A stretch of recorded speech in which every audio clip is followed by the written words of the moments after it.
С вами Визорок. Сегодня второе видео за день на моем канале Визорок Лайф.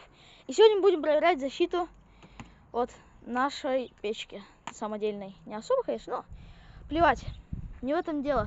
Вот у нас есть картонка. Вот, давай, ставь. К самому углу, чтобы костер туда пошел. В самом углу, и сейчас будем смотреть. Сейчас ты на палку подними его. Ну смотри, там маленькие кусочки огня только доходят до верха. Да, это ничто, даже не... Да, даже не нагреется от этого. да, прикольная защита. Так что, все, мы прошли тест на защиту. Все ставьте лайки. Это мой канал, где я снимаю про свою жизнь, улица, дом. Может, иногда дома буду снимать, а так в основном только на улицу буду снимать. Всякие путешествия, события, все такое. Личную жизнь. Да. Ну, всем ок, с вами был Визорок. Пока-пока.